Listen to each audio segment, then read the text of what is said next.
Hello student, welcome to all in the online teaching learning on Unit 4, that is Rural Industry and Finance. The total weightage of this unit is 10 marks. In this unit, we will study about the rural areas industries like cottage-based industries, agro-based industries. Now first, we will see the learning outcome, course outcome and program outcomes. The course outcome is suggest the relevant cottage and agro-based industry for the given rural areas. Then program outcome is PO1, PO2, PO5, PO6, PO8, PO9 and PO10 map from this CO. Now the learning outcome of this video lecture is justify the need of cottage industries for the given people in the given rural areas. So these are all about the learning outcome, course outcome and program outcomes. Now first we will see what is cottage industries. It is defined as a small or micro industry which consists of labor force from the family unit. Cottage industry क्या है? जो भी अपने rural areas में एक small और we can से एक माइक्रो इंडस्ट्री होती है, ठीक है, वो लेकिन वो किससे रन होती है? For the labour force from the family unit. जो हमारे फैमिली यूनिट्स में जितने भी मेंबर है उसी की मदद से जो भी हमारा एक छोटा सा जो इंडस्ट्री इस्टेब्लिश होता है वो कहलाता है हमारा cottage based industries. It is the small and family organized industry to produce bricks, silk, concrete hollow blocks, artificial sand, etc. ठीक है, ये क्या होता है? एक स्मॉल स्केल इंडस्ट्री होती है. ठीक है, अब स्मॉल स्केल इंडस्ट्री मतलब इसमें जो भी रहेगा नंबर ऑफ पीपल रिक्वायर्ड जो रहेंगे वो कम रहते हैं. ठीक है, amount of money for required to start is again less as compare to large industry. तो ये रूरल एरियाज में इजीली इस्टेब्लिश हो सकती है. और ये क्यों इस्टेब्लिश होती है? क्या रीजन इसके पीछे? For the income purpose. Some cottage based industries are. अब हम देखेंगे कि कॉटेज बेस्ड इंडस्ट्री में कौन कौन सी इंडस्ट्रीज रूरल एरियाज में ज़्यादातर इस्टेब्लिश होती है. First, brick manufacturing. आपने डे टू डे लाइफ में भी ऑब्जर्व किया होगा, यदि आप विलेज की साइड में आते हो तो आपको ब्रिक मैन्युफैक्चरिंग इंडस्ट्रीज ज़्यादा दिखती है. इसे हम लोकल लैंग्वेज में ईटा भट्टी कहते हैं. Then concrete hollow blocks. जो कॉन्क्रीट के होलो ब्लॉक्स जो होते हैं, ठीक है, वो आर्टिफिशियल पर्पस के लिए यूज़ किए जाते हैं, फिर एस्थेटिक प्लीजिंग के लिए यूज़ किए जाते हैं as per requirement. Artificial sand बनाने की जो स्मॉल इंडस्ट्री है वो भी हमारे रूरल एरियाज में ज़्यादातर होती है. क्यों होती है? क्योंकि जो आर्टिफिशियल जो सैंड होती है वो कहाँ से बनाई जाती है? फ्रॉम द रॉक्स और स्टोन्स, जो कि रूरल एरियाज में इजीली अवेलेबल होते हैं. Then stone crushing plant. जैसे आपका आरएमसी प्लांट होता है उसी तरह स्टोन क्रशिंग प्लांट भी होता है. ठीक है, मतलब जो बड़े बड़े रॉक्स और वी कैन से बोल्डर्स होते हैं उसे ब्रेक किया जाता है into smaller sizes. So these are the some cottage based industries. अब फर्स्ट देखते हैं हम brick manufacturing cottage based industry क्या होती है.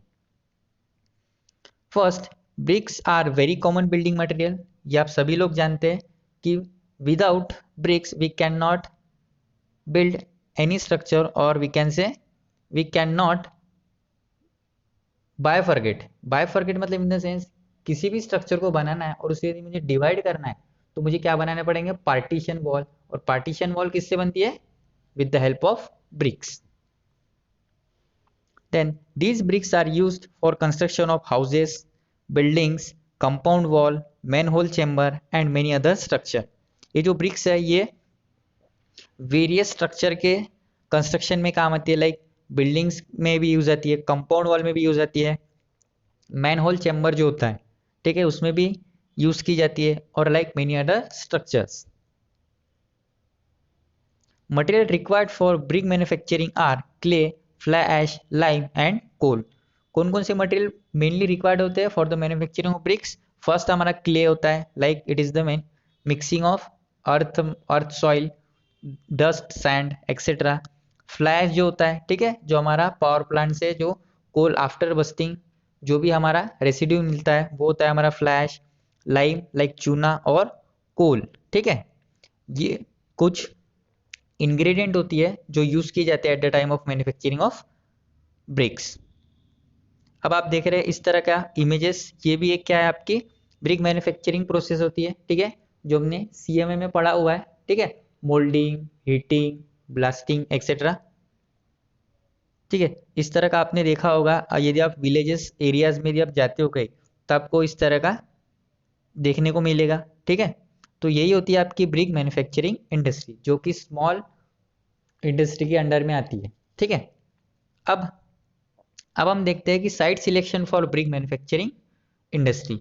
अब साइट कैसे सिलेक्ट करेंगे यदि हमें कोई ब्रिक मैन्युफैक्चरिंग इंडस्ट्री इस्टेब्लिश करना है तो the ground should be plain surface. जो ग्राउंड रहेगा वो कैसा होना चाहिए, प्लेन सरफेस होना चाहिए, अंडुलेशन नहीं होनी चाहिए उस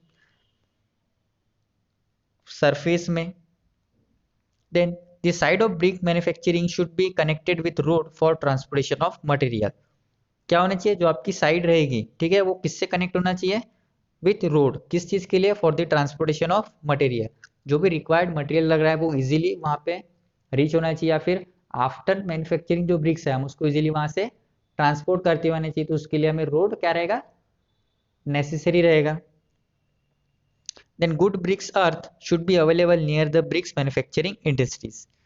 ब्रिक जो बना, जो ब्रिक्स रहेगी वो बनाने के लिए क्या रहेगा, हमारा ब्रिक अर्थ रहेगा, लाइक सॉइल जो लगेगी वो इजीली अवेलेबल होना चाहिए आपके साइट के पास में। Then the site should be basic facilities for water, sanitary blocks to labour working in this industries. अब जो भी आपकी साइट रहेगी उसमें क्या है, बेसिक जो फैसिलिटीज होनी चाहिए, लाइक ड्रिंकिंग पर्पस के लिए। ठीक है, सैनिटरी जो रहेगा, जो भी यहाँ पे वर्क, जो पीपल जो भी आपकी इंडस्ट्री में काम कर रहेंगे उनके जो डेली नीडेड्स जो भी फैसिलिटी रहेगी वो इजीली वहाँ पे प्रोवाइड होनी चाहिए। Labour should be easily available near the site. जो भी आपकी साइट रहेगी वहाँ पर लेबर भी इजीली अवेलेबल होनी चाहिए। Brick manufacturing unit should be near the city area where the bricks can be sold and supplied to the building sites. अब जो आपकी ब्रिक मैन्युफैक्चरिंग साइट जो रहेगी वो क्या होनी चाहिए, नियर द सिटी होनी चाहिए, ताकि आफ्टर मैन्युफैक्चरिंग हम वो जो ब्रिक्स रहेगी हम उसको इजीली क्या ट्रांसपोर्ट कर पाएंगे, कहाँ पर, for the nearing building sites. So these are all about the site selection of brick manufacturing industries. Next हमारी कॉटेज बेस्ड इंडस्ट्री है concrete hollow blocks. Concrete hollow blocks are another option which can be easily replace bricks for the construction of building. Bricks के जगह पे हम कौन सी brick क्या use कर सकते हैं, concrete hollow blocks. Concrete hollow blocks क्यों कहा जाता है, क्योंकि इसका जो इनर पोर्शन होता है वो क्या होता है, होलो होता है। अब ये होलो क्यों होता है, for reducing of weight. Concrete blocks are manufacturing using cement, sand, coarse aggregate and water along with admixture if required. ठीक है, कॉन्क्रीट ब्लॉक्स भी कैसे मैन्युफैक्चर होते हैं, उसमें इंग्रेडिएंट क्या क्या रहता है आपका, सीमेंट रहता है, सैंड रहता है, कोर्स एग्रीगेट रहता है, वाटर होता है, और यदि आपको एडमिक्सचर ऐड करना है तो आप वो भी यूज कर सकते हैं। Then cement block are hollow to reduce the self weight of building and decrease the dead load. Cement blocks और we can say concrete hollow blocks क्यों यूज किए जाते हैं, कि आपका जो सेल्फ वेट रहेगा उसको रिड्यूस करता है वो, इससे कि अल्टीमेटली हमारा जो डेड लोड होता है वो क्या होता है, डिक्रीज हो जाता है। Then this blocks have good compressive strength. अब ये जो ब्लॉक्स है इसकी कॉम्प्रेसिव स्ट्रेंथ भी अच्छी होती है। So these are all about the concrete hollow blocks. अब हम देखते हैं कि सीमेंट होलो ब्लॉक्स और we can say concrete hollow blocks की भी साइट सिलेक्शन कैसे की जाती है। फर्स्ट क्या है, it should be near to place of use so as to save cost of construction. अब ये कैसा होना चाहिए, आपकी जो साइट जो रहेगी वो कैसा होना चाहिए, near to place so we save the cost of construction. Then it should have sufficient space to storage of raw material. जो भी रॉ मटेरियल यूज कर रहे हैं हम, ठीक है, at the time of manufacturing, तो उस मटेरियल को स्टोर करने के लिए आपके पास स्पेस होनी चाहिए। It should have sufficient quantity of water to prepare mix and for the curing of blocks for 28 days। आपके पास उस साइड पे सफिशिएंट अमाउंट ऑफ वाटर रहने चाहिए। क्यों? For the preparation of mix. और आफ्टर प्रिपरेशन ऑफ मिक्स जो भी blocks रहेगा उसको हमें 28 डेज के लिए यदि क्यूरिंग करना पड़ता है तो उसके लिए भी हमें वाटर की जरूरत पड़ेगी, जो कि आपके साइट पे अवेलेबल होना चाहिए। Then it should have testing laboratory at the site where the strength of concrete hollow blocks can be determined। आपकी जो साइट्स रहेगी वहां पे एक टेस्टिंग लैब भी होनी चाहिए जिससे कि हम उस कंक्रीट होलो ब्लॉक्स की कॉम्प्रेसिव स्ट्रेंथ भी चेक कर पाए। इस तरह का कंक्रीट होलो ब्लॉक्स मैन्युफैक्चर किया जाता है जो आप इमेजेस में देख रहे हो। नेक्स्ट हमारी कॉटेज बेस्ड इंडस्ट्री आपकी artificial sand manufacturing. Artificial sand मतलब हमने अभी तक के क्या पढ़ा हुआ था कि फाइन एग्रीगेट, और उसका एग्जाम्पल क्या होता है हमारा सैंड, जो कि हमें कहाँ से मिलता है? From the nature. लेकिन अब क्या हो रहा है? Due to shortage of artificial sorry natural sand हमें आर्टिफिशियल सैंड का मैन्युफैक्चरिंग करना पड़ रहा है। ठीक है, तो ये भी कहाँ होती है industry? At rural areas. Due to the shortage of river sand required of construction project, it has become necessary to produce artificial sand। क्यों कर रहे हैं हम आर्टिफिशियल सैंड का मैन्युफैक्चरिंग? क्योंकि जो हमारी रिवर सैंड होती है, ठीक है, वो उतनी सफिशिएंट अमाउंट में हमें नहीं मिल पा रही है, जिसके कारण हमें आर्टिफिशियल सैंड का मैन्युफैक्चरिंग करना पड़ रहा है। Artificial sand is manufacturing from rocks, boulders, gravels. किससे मैन्युफैक्चर होती है आपकी आर्टिफिशियल सैंड? रॉक से, बड़े बड़े जो रॉक्स रहेंगे उससे, बोल्डर जो रहेंगे, ग्रेवल्स रहेंगे, और ये सारी इजीली कहाँ अवेलेबल होते हैं? हमारे रूरल एरियाज में। Stones of different sizes are broken into the smaller size and that it crush into the crushing plant. सबसे पहले क्या करते हैं, जो आपके स्टोन्स रहेंगे उसको छोटे छोटे साइज में हमें क्या करते हैं? कट करते हैं। ठीक है, और कट करने के बाद क्या होता है? उसे क्रशिंग प्लांट में अगेन हमें उसको क्रश किया जाता है। Then artificial sand is replacement of river sand and can be determined as eco-friendly material। ठीक है, आर्टिफिशियल सैंड को क्या कर सकते हैं हम? रिप्लेस कर सकते हैं रिवर सैंड से, और ये एक अगेन इको फ्रेंडली मटेरियल भी होता है। Then artificial sand is used in preparing of mortar and concrete. जहां पर भी आपकी आर्टिफिशियल सैंड यूज की रही, कहां पर यूज हो रही है? लेकिन जहां जहां पर आपकी नेचुरल सैंड यूज की जाती है, लाइक प्रिपरेशन ऑफ मोटार और कॉन्क्रीट, वहां पर हम आर्टिफिशियल सैंड को भी यूज कर सकते हैं। अब हम देखते हैं कि आर्टिफिशियल सैंड का जो भी इंडस्ट्री होती है उसका साइट सिलेक्शन कैसे किया जाता है, क्या पॉइंट्स हमें मेजर करने पड़ते हैं। It should not produce dust and should not harm to environment. ठीक है, आर्टिफिशियल सैंड है तो वहां पर डस्ट रहेगा ही रहेगा। ठीक है, तो वो ज़्यादा डस्ट प्रोड्यूस नहीं करना चाहिए, ऐसी जगह पे हमारी साइट लोकेशन होनी चाहिए, और जो हमारा इन्वायरमेंट है उसको भी उसने अफेक्ट नहीं करना चाहिए। Then its manufacturing unit should be installed in non residential zone. इसका मैन्युफैक्चरिंग यूनिट का इस्टेब्लिश होना चाहिए जहाँ पे आपका नॉन रेसिडेंशियल जोन रहेगा।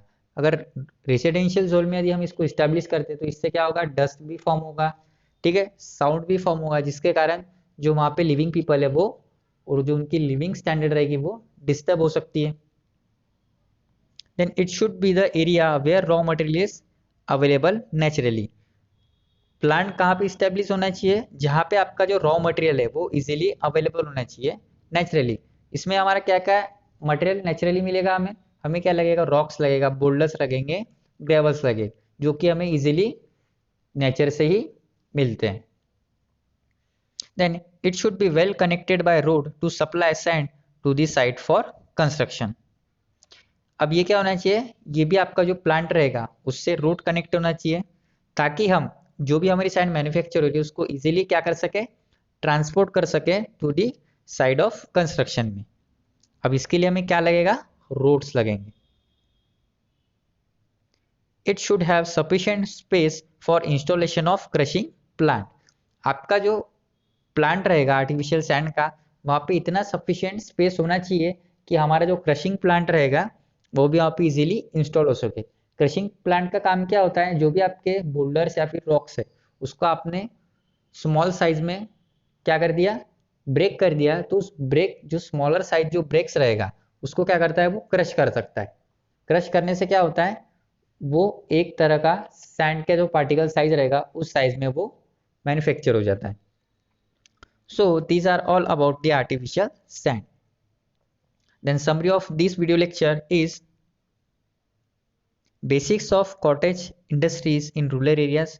कॉटेज इंडस्ट्री क्या है, कौन कौन सी कॉटेज इंडस्ट्रीज रूरल एरियाज में होती है वो पढ़ा हमने।